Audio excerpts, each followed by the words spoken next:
right, welcome everyone to Empowering Young People to Prevent Trafficking. I'm so glad that you've joined us this evening. My name is Kyra Doubek and I'm the Executive Director of Washington Trafficking Prevention. Thank you so much for joining us for Prevention Starts With You, our week-long awareness campaign and virtual fundraiser benefiting Washington Trafficking Prevention. Our organization's mission is to prevent human trafficking in Washington State by equipping the vulnerable and engaging communities. In the last 72 hours, I've received 4 local reports of human trafficking, 2 of which involved missing children in our state.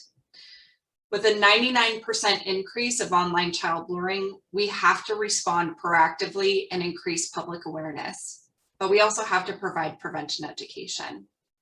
Last night, for those of you who are registered, you heard Jaleesa's story about how human trafficking has forever impacted her family.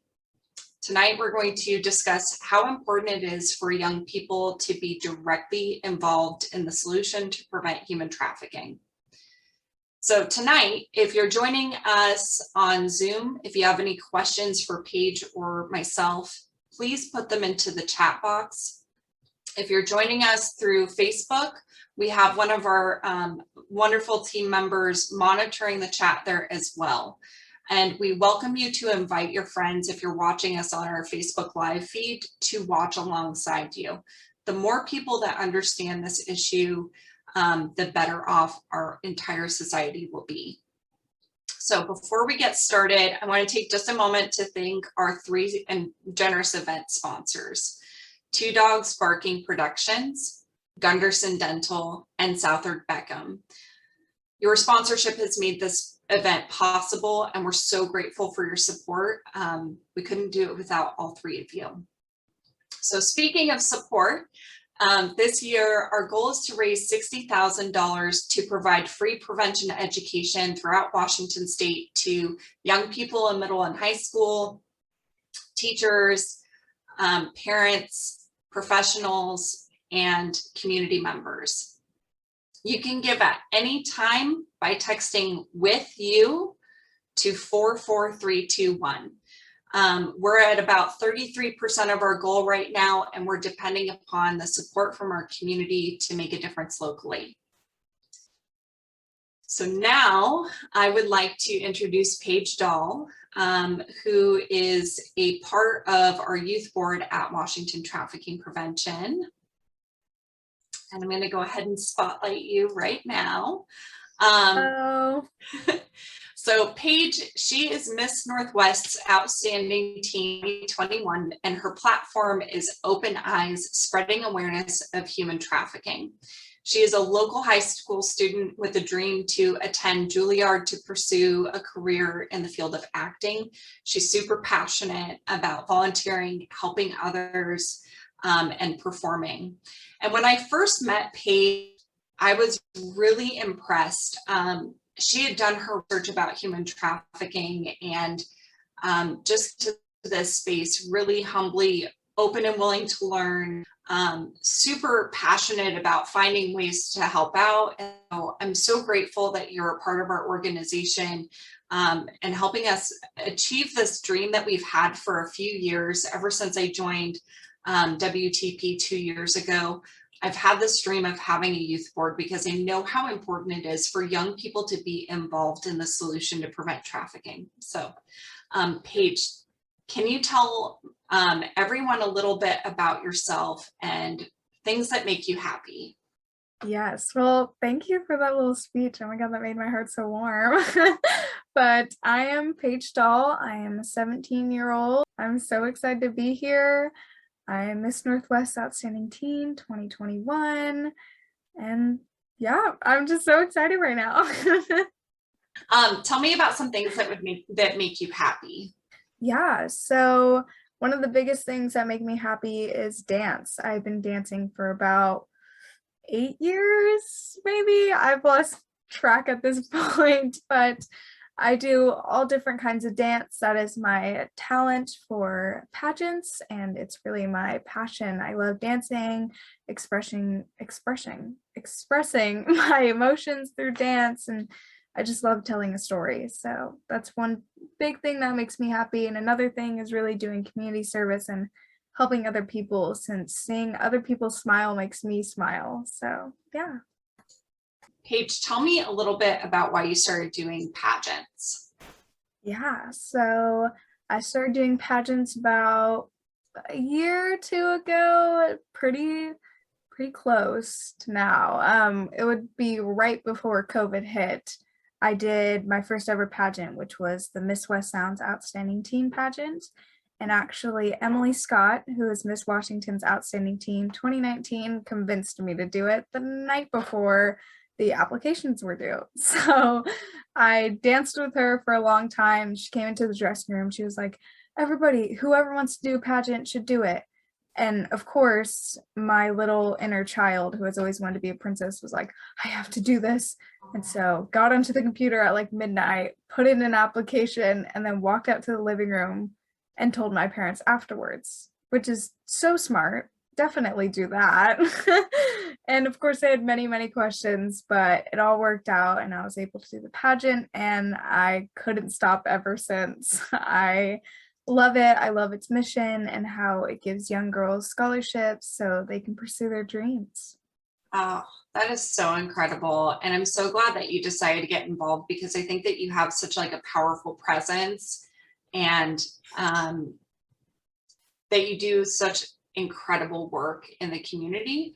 Can you tell me a little bit about, I know that when we originally talked, a lot of your passion was in environmental, addressing our environmental crisis. And I'm curious, why did you change your platform over to human trafficking? Yeah, so my platform, my first pageant was climate change, which is very, very broad since climate change is a million different things happening at once. So it could be oceans, it could be, burning trees. Like it's so many different things and it was very broad, but it was my first ever pageant. So, but I'm still very, very passionate about climate change. I try to be as non, what's the word? I would say wastable. I can't think of the word right now, but as I'm trying to be as eco-friendly as possible. Really, I use bamboo toothbrushes, which are really cool. I recycle as much as I can. I still do work with climate change and trying to help stop that and educate people on it, but I'm super young. I'm 17, so I have a million different passions and things that I want to do in life. So I started working at Lisa Strutt's Glass Art Studio down in Silverdale, and they actually work with a nonprofit called Shared Hope, and it helps young girls get out of sex trafficking. And that kind of clicked in my brain. I was like, I should start working on that. I should start trying to inform people on that and educate others. So I went home, started researching, and I found WTP, Washington Trafficking Prevention, sent in a little email being like, hey, do you want to work together? I really want more info on all this. I did all my research and here we are now. And it's really, really exciting. I'm so, so glad to be spreading this passion and spreading this big, big dilemma that needs to be shown throughout the world. And yeah, I mean, I'm still young. My platform could change in 1 to 2 years. It's really, I want to do so many things. So very hard to just choose one. I think that a lot of people really struggle to figure out ways to get involved and know what to do next. And I think a lot of folks, we get to this point where we're like, we care about things and we care about a lot of different things, but just knowing where to start is really hard. And so I'm so glad that you reached out to us. Can you tell me a little bit about whether or not you think that human trafficking prevention education should be standard in schools and why or why not? Yeah, I definitely think it should. I think since the targeted age of human trafficking is about 13 to 14 years old, we should definitely be informing them on that. It's better to be safe than sorry. It's better to inform them before it's too late. So I definitely think it should be in schools. I don't think it should be so like, human trafficking, because it could scare them and never want to leave their room. like I do. So I definitely think it could be just learning about safety when they're young and in elementary schools, and then kind of building it up towards telling them about human trafficking and sex trafficking when they're older and ready to hear that knowledge and ready to intake that and not be so afraid and ready to take it on and help. So let me ask you really quick, and this is just kind of like a follow-up question to that.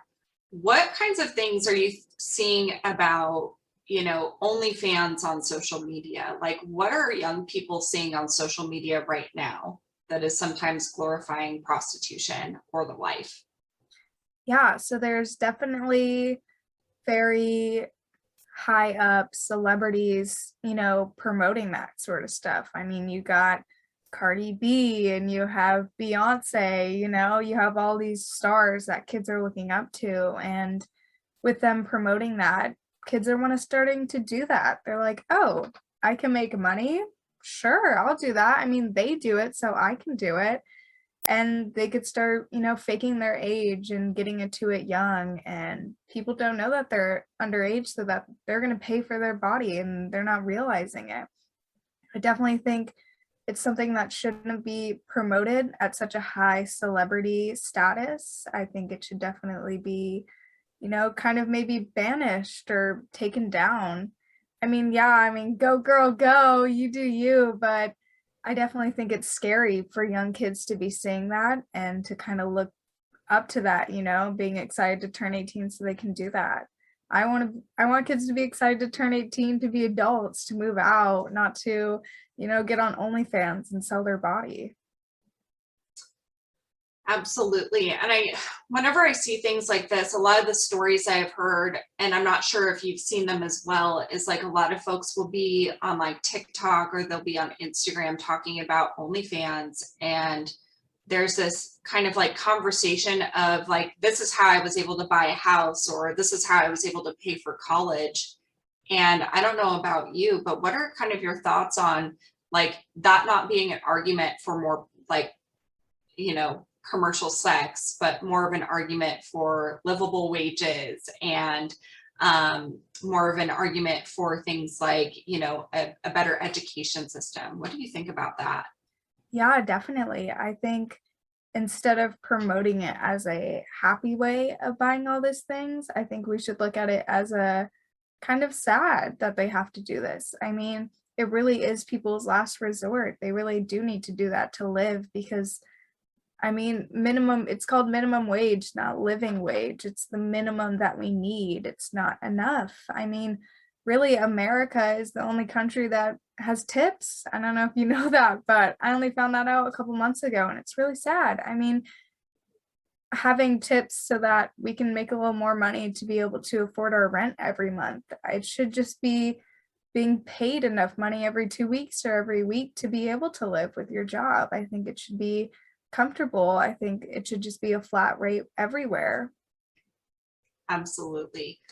So when we're talking about prevention education for middle and high schoolers, I know that a lot of parents get a little bit nervous about things and they think that their kids aren't ready. What would you say to parents thinking that their kids are not ready to learn about human trafficking in a way that's developmentally appropriate, of course? Yes. This is just like the conversation with learning about sex, learning about safe sex and HIVs. I mean, there's a big argument on whether kids should be learning that, and I think it's the same answer. I mean, they're kids. They're gonna do it sometime. It's going to happen. I mean, they need to be safe than sorry. You really need to inform them before it's too late. It's really big issue everywhere. I mean, you need to protect your kid. I would think as a parent you'd want to protect your kid more than, not having them know that and risking that. So I definitely think I would inform them on how human trafficking, the targeted area is 13 to 14. I mean, when I tell parents that, it really hits them in the heart when they have a 13 or 14-year-old, you don't want to think about losing your kid to that. So it definitely helps change their mind on being able to inform their kid about that and helping their kid be safe. Because yeah, parents can know that and try to help their kids, but you're not always with your child. You're not always able to make those decisions for your child. Your child has to make their own decisions sometime, and you need to inform them that it needs to be safe decisions. Oh, that's so important. And what you just touched on is kind of the messaging that we give to parents too, is like very much that you cannot always be with your kid. You're not always going to be with them. You're not always going to be sitting next to them while they're on their phones and things like that. And so what would you say to, one of the arguments I hear from parents oftentimes is things like, my kids tell me everything, and I've told them not to talk to strangers, so trafficking's not going to happen to my kid. What would you say to them? I would say that your kid definitely does not tell you everything as a kid. My parents definitely were like, don't talk to strangers. And then I would go on Omegle and talk to strangers. I mean, you can say that to your kids, and it's really how they take it. It's how you raise your child. I mean, with my parents, it was, we raised you up to this point and we hope you make safe decisions, but we can't make those for you, so it's really on you. Are you going to lead a successful, healthy, safe life? Or are you going to go down this rabbit hole?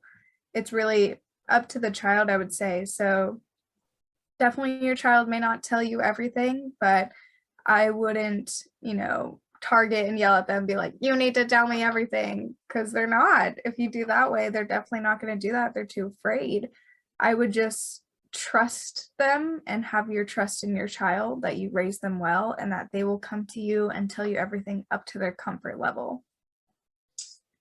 So one of the barriers that I know that like some young people experience is like they don't want to get in trouble with their parents, and so they don't talk with their parents about like, this weirdo messaged me an inappropriate photo online. What do you think about having parents talk with their kids about, like, if you don't want to talk to me about stuff because you're scared of getting in trouble, who else can you talk to about stuff so that you can get help? What do you think about that?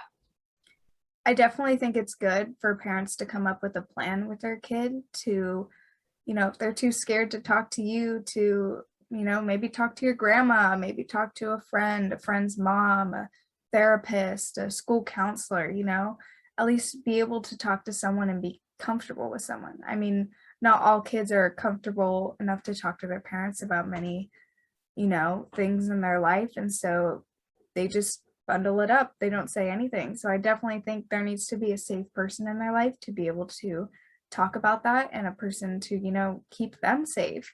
I definitely think parents can tell your kids and say, this, like, I'm here for anything. Like, you're not going to get in trouble. It'll be okay. And again, better safe than sorry. I mean, tell your parents, and even if you do get in trouble, at least you're being safe and you're being responsible. So I definitely think, it's up to the kid. You can tell your kid to a certain point, but after that, it's really kind of manipulating them to change their ways on, opening up to you. Oh, absolutely. Absolutely. And I think that it's so important that, young people have multiple people that they can go to for a variety of things. I always think about like that saying that it takes a village. And I think that we forget that when it comes to stuff like this, is that, our kids don't, I know that my kids do not tell me everything. And that's, I know that they tell me a lot of things, but, that fear sometimes of like getting into trouble or disappointing parents or any number of things is just such a challenge. So I'd love to know what you think that young people are doing that parents are totally unaware of online. I think there's a lot of things. Definitely talking to strangers. I mean, like I mentioned earlier, Omegle. I used to go on that as a kid. I definitely don't anymore. It's literally, the website name is Omegle Talk to Strangers. Is that not a little scary? I mean, it's literally saying like, hey, talk to a bunch of strangers. And there's even more apps like that that you can download onto your phone. I mean, just regular daily apps like Instagram and TikTok and Snapchat. I mean, it really is talking to strangers. You can go on and add anyone and people can add you. It's very scary. And I mean, it's hard for parents to even see sometimes, but definitely there's things that kids are doing that parents might be totally unaware of, like talking to strangers with normal day apps that they wouldn't think you really could. Ooh, could. Don't mind me. What kinds of things do you think would be helpful for parents to do to support young people who are on social media? I definitely think like how my parents did it, they didn't give me a phone until I had to walk to school, which is very smart because if I had to call 911 while I was walking to school or back, or I had to call them or text them for a ride, and that was really what it was for. It was just really for that. And I started walking to school in middle school, so really at that target age. But since I didn't really have a phone or something to latch onto, like an iPad when I was little, it helped not getting into that sort of stuff at such a young age, and kind of coming more like addicted to it, I would say, or used to it, or what I mean. But definitely I would think parents can help with limiting giving them this, the world at their fingertips till they're a little older and a little ready for that. I think we should bring flip phones back. I think they were very cool and very useful. Oh my gosh, you're literally preaching to the choir on that one. I am so, like, smartphones are kind of a terrifying device. And if you don't have the ability, like, I think a lot of people want to be able to keep their kids safe online, but it's really hard to know precisely what safety settings to go ahead and toggle on there, and how to really set that kind of stuff up, because there's so many different like settings and things that change and new apps coming out all the time. So I'm kind of curious, like, what do you think that, hold on, let me back up a little bit. I know that a few years ago, the age that they recommended for apps like Facebook, Instagram, and all of that, the minimum age requirement was 15 years old. And that was a few years ago. And now I believe it's 12. Do you think that young people are ready for social media at all at age 12? I don't think so. I mean, it really depends on the home life, for real. Like it depends on the parenting and how the kid was raised. If they were raised on being safe on social media or have no idea how to use social media. I mean, I had a computer when I was little. Like I was saying, I didn't have a phone, but I still had a computer. I definitely was on Facebook at the age of like 7. There are bad old photos of me going when I was really young on Facebook. And that was scary. I mean, like, you're able to fake your age that easily. I think it should be more, protected. I think you should have to show your ID of that you are 16. I think it should even be, 16 years old. Like getting your driver's license, you'll be able to have that ID and be able to take a picture, send it in so they know that you are of age. I mean, on Facebook, all you have to do is scroll down and put like 1990 something, and yeah, you're that old. It's very easy to fake your age and get in like that. Ooh, yeah. Sorry, I just realized that the 90s, all of the 90s babies are most certainly adults. So that's a fun realization. Oh my gosh. So this question I met a kid from 2010 and I was like, ooh, no. I was like, you are not 11. That doesn't happen. You're like 5. Yep. That's how I feel about everybody who was born in the 90s, is that they're still 5. So glad we're on the same page with that. So so there's a question from one of our coalition members, Linda, and she's saying, at the trafficking task force meeting this morning, it was described that some young people who are without shelter are involved in survival sex. but these same young people don't know the term trafficking. And it takes a lot of questions by caregivers and counselors to kind of like understand what's going on. How would hearing about exploitation in school first help people identify if they're experiencing exploitation? Yeah, definitely. I think just like, you know, just like being raped or, your uncle touching you weird, kids just think that's play. It's their whoever's doing that to them just is like, it's playtime, it's normal. So they don't think really anything of it. So I definitely think through like sex ed, you should talk about what that is so they can realize and they can, be able to tell a teacher or tell a therapist or even tell their parents that that's happening to them and they'll know that it's bad and it's not playtime. So I think, yeah, definitely using those kind of bigger words there could help them know that it's not just playtime, it's actually, sex trafficking. It's not survival sex, it's sex trafficking. It's not good. You shouldn't have to do that. And you should really, find someone to help you get out of that. That's great to know. Yeah, I think about that all the time. And especially when I think about how many young people who are sexually abused are often given things like gifts, right? In exchange for silence and as bribes. And so a lot of times, especially, not everybody understands that familial trafficking is the second most common form of human trafficking.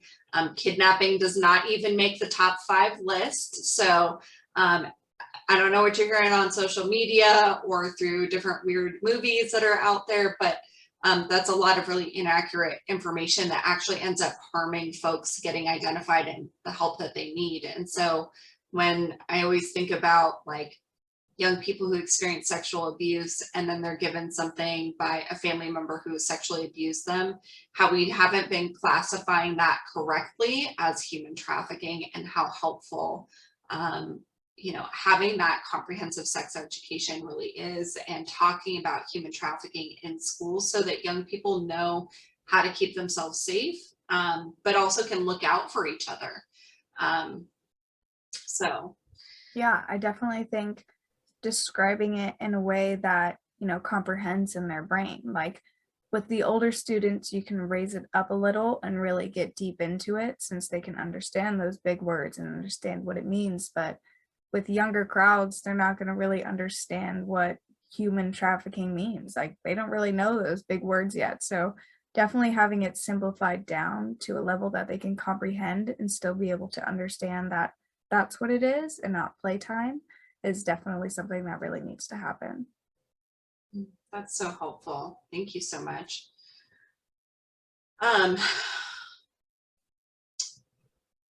we've been in this pandemic for about 1.5 years, right? And so I know that, again, that 99% increase of online child luring is something that was reported earlier this month. What are some things that you think that adults should be kind of like, what things do you think teachers should be preparing for when kids come back to school? I definitely think that teachers should be preparing for that. Kids have been on social media now. Kids have been online. I mean, they had to go through Zoom and they had to do all this, so they've been on social media. I think teachers should prepare that kids aren't really going to understand, the classroom because they haven't been in the classroom in so long. So definitely, I think they should prepare for a whirlwind. I have a special place in my heart for teachers right now since how hard it is to, come up with different ideas to keep them engaged online. And now that they're not online, it's hard to switch over to that and help switch their mindset. So definitely talking about online safety and, how it works now in the classroom now that it's different. That's fantastic. And I think that a lot of young people really haven't been in contact with teachers. What was your kind of experience over the last, year and a half in school, did you see that most young people had their cameras off during school and things like that? Yep. Every online class I went to, all the cameras were off. Nobody wanted to be on or talk. All the microphones were off. Every question the teacher asked, nobody would answer, just be silent. And I think it's not really, the student that doesn't want to come out. I think it's the student's home life that they don't want to show. I mean, if I had a bad home life and it was kids screaming all the time and all of that happening, I wouldn't want to have my microphone or camera on. I wouldn't want to, show that to people, since my school personality may be so much different than my home personality.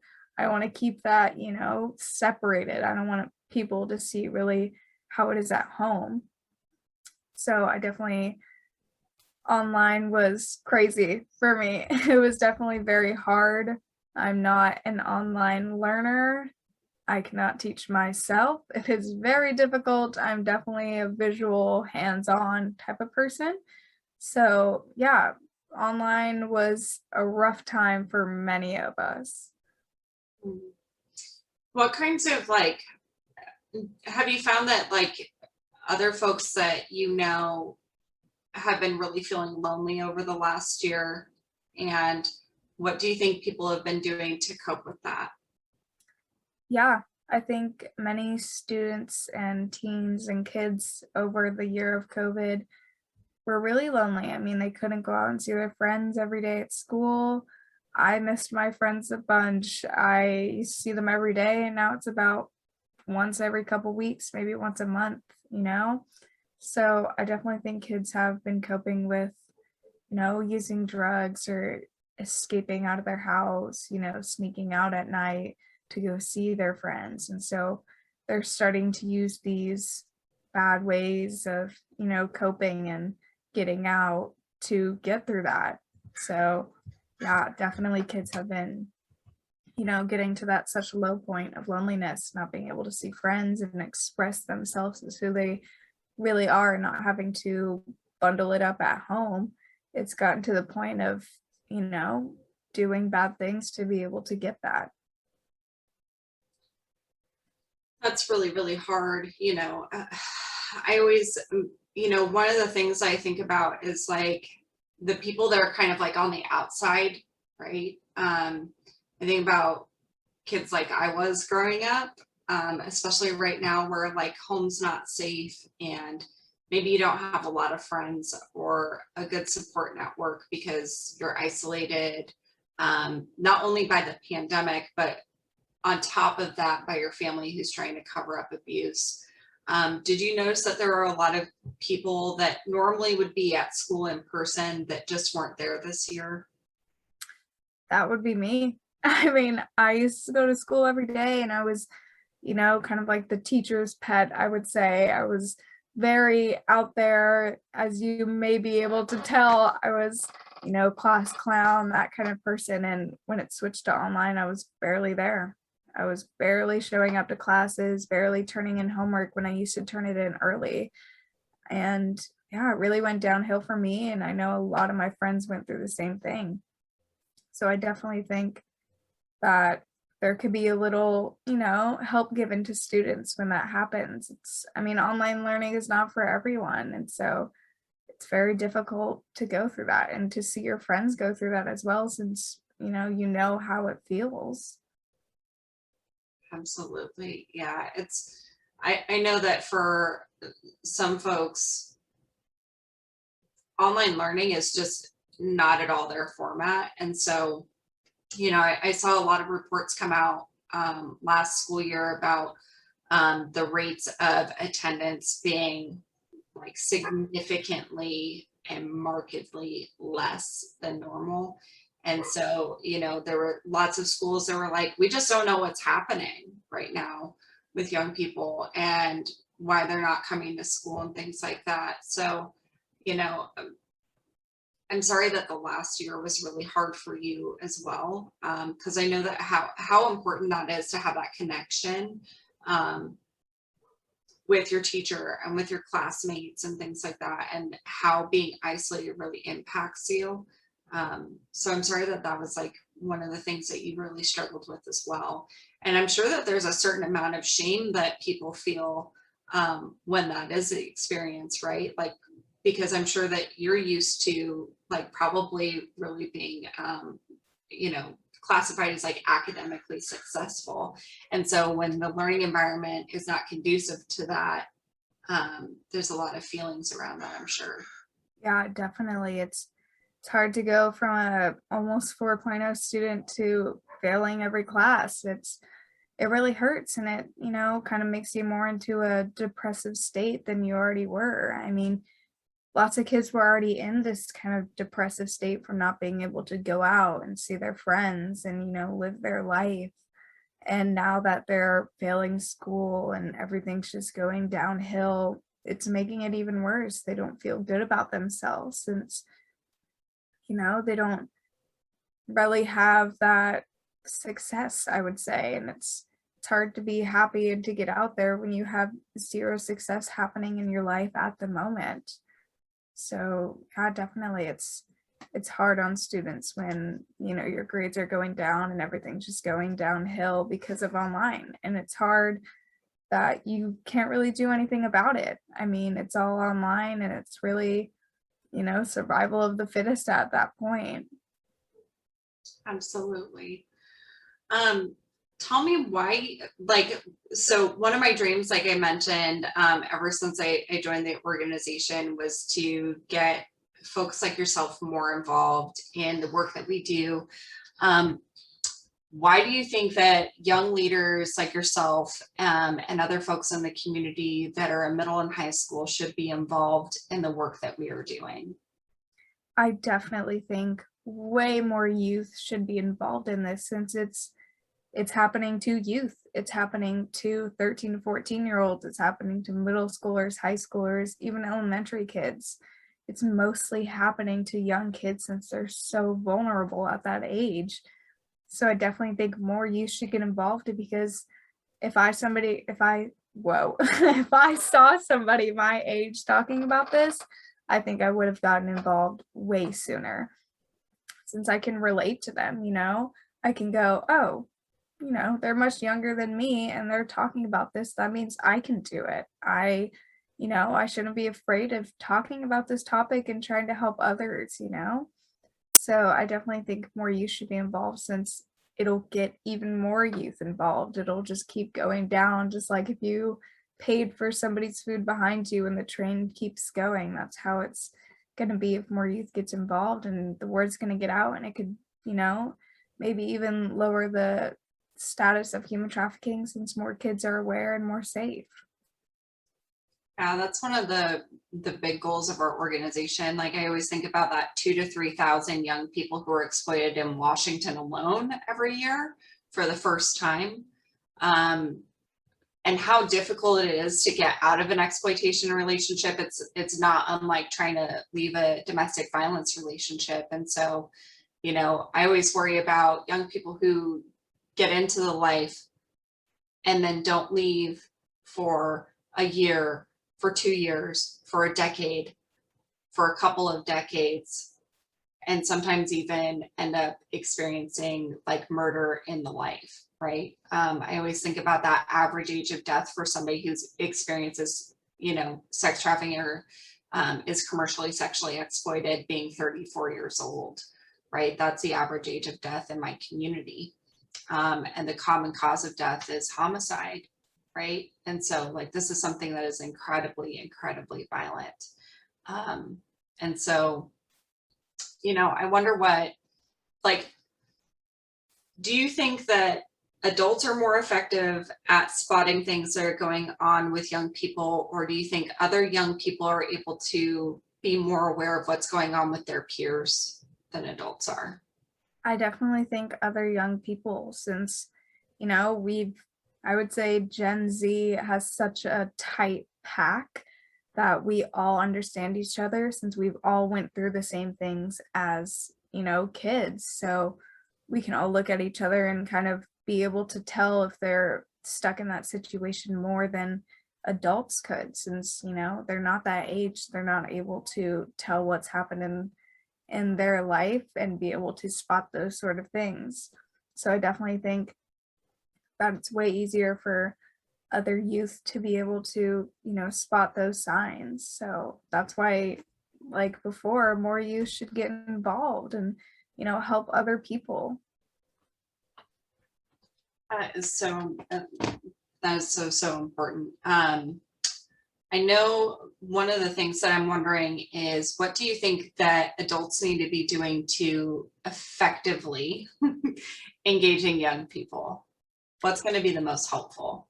I think one of the biggest things is for adults to find their inner child. Everybody has it. I still have it. I mean, I am a child, but I have that inner baby infant, I would say. And all adults have theirs. I mean, if you find your inner child, your inner teen, you're able to connect to more teens. You're able to open up and, be right there with them. And so I definitely think the biggest thing adults can do is find their inner child, since they can connect to teens way easier when they do that. Do you think adults listen enough? No. I would say not really, since there is a big argument on, oh, you're immature, you don't know anything, you haven't had the experience yet, since you're not that old, you haven't gone through it yet. But people have. I mean, I know people my age that have gone through that have literally lived like 50 years in 15. And so I definitely think adults should listen more to kids. I mean, we have strong opinions and a lot of us are educated about them, since we've had to go through that, and we've had to, kind of go through the, oh, you don't know enough yet, so we're not going to listen to you yet. So we've prepared, we've educated, and we know what we're talking about. So we can say that with a backup behind us of all the info. So I definitely think adults should listen to us more and more of our opinions, like the voting age. I think there should be somehow able for younger kids to, go on that. I mean, that's our next president. That's really going to be impacted more on our lives than the older lives. That's so great. And I always think about like some of the ways that the relationship between adults and young people gets damaged. What do you think adults need to do to keep a relationship safe? Like if a young person says like, hey mom, I sent some nudes to this person and now they're threatening me. What do you think the most effective thing to do is to keep them, like, what do you think the next step is that a young person would need from their parent? I think the next step would be comfort. I definitely think when a kid says that, they have so much fear and anxiety in them to be able to say that I think adults should be proud of their kids. I think that, they should be more encouraging of the way that they stepped up to them, and then get into, okay, well, this is how we're going to fix that. This is what we're going to do and what not to do next time. But definitely in that first moment, to be there for them and not, oh my God, how dare you do that? But more, it's okay. I'm here for you. That happens to everyone. Everyone will go through that. Many people have gone through that. Maybe you have gone through that. So I definitely think more support and comfort that they need in that first instant. That's really helpful.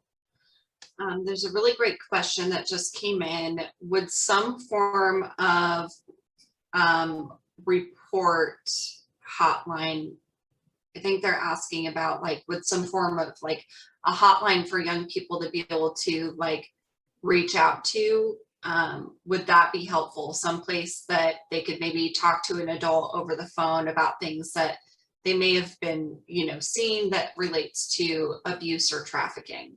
Would something like that actually be helpful? Yes, I literally have been sitting here after that question thinking about, well, could kids talk to if they really had nobody else? That is genius. Whoever asked that question, you should do that. That is very smart, because that would be very, very good for kids who don't have anyone in their life to be able to talk to. They don't have anyone to, help them, and so that they can be safe. So I definitely think a hotline for kids to be able to talk to adults and not be judged or, yelled at for what they did is definitely a great thing that should happen. I think it would be helpful too. I know that there's like I think it's Teen Link, that is a hotline that young people can text, that does offer some like support, things like that. And then the Trevor Project and some other groups that focus on suicide prevention. I would say that I've heard that texting is a lot better than having somebody call in. Would you say that that's the truth? It really depends on the person. I am definitely the kind of person that will try to FaceTime my friends 50 times before I text them what I wanted to say, because I like talking to them. I like being able to see their face and talk to them, because I think a big thing with texting is that it might not be you. Everybody has their texting personality and their real personality. It's just like, I like to say, it's like breaking up with someone over text. You're able to be confident, and like cyberbullying, you're able to just say it because you can text it. They don't see you and you don't see how they react. But if you were in person, able to see their face, you wouldn't have said that. You wouldn't have done that because of their reaction, how much you see that it hurts them. So I definitely think it's great to have that hotline or even a FaceTime call to be able to see someone and to talk to someone, see their facial expressions, their body expressions, how they feel.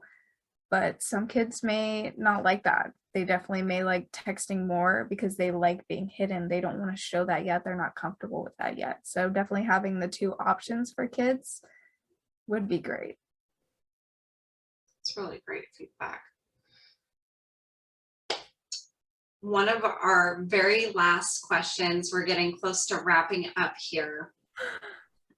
And I'm so excited that you joined us for tonight. And remember, if you want to help us reach our $60,000 goal to prevent human trafficking in Washington State, please text "with you" to 44321. Paige, what do you kind of envision for the future as far as when it comes to human trafficking?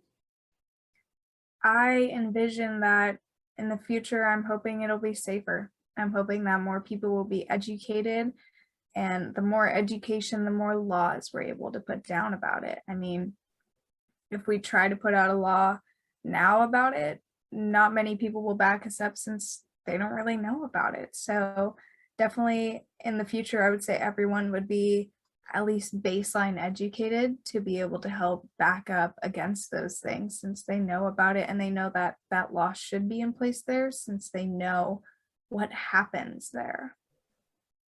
So I definitely envision hopefully a safer, better planet for everyone. Me too. That's that's the dream. I would love for our organization to not be necessary. Yes. That's the goal for sure. I'm so grateful that you joined us.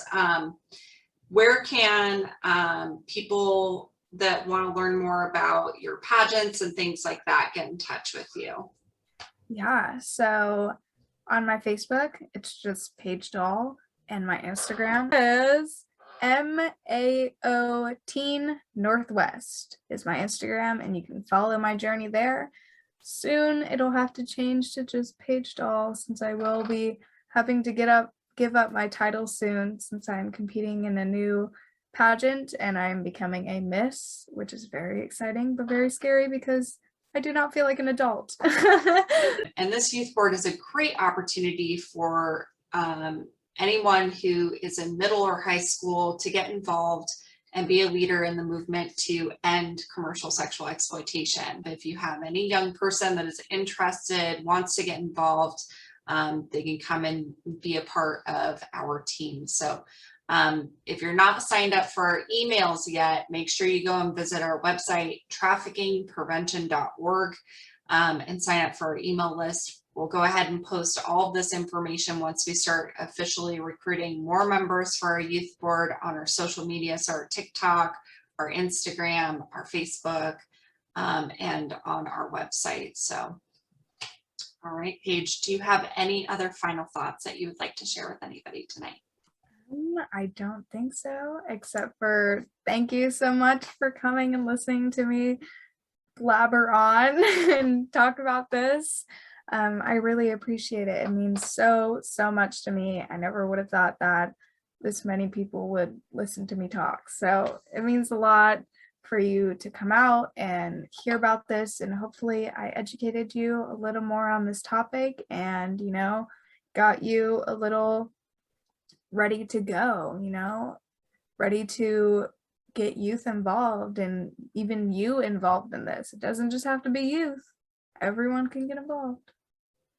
Yes, absolutely. Prevention really does start with all of us. And so I hope that over the next week, between now and the 25th of July, that you'll take this opportunity to join us and learn more about ways that you can get involved in our mission to prevent human trafficking in Washington State. I thank you so much for joining us tonight, and take care of yourselves and each other, and make sure that you support our auction this year, which is at 32auctions.com/WTP2021. All right, Paige, thank you so much. Good night, everyone. Bye, everyone. Thank you.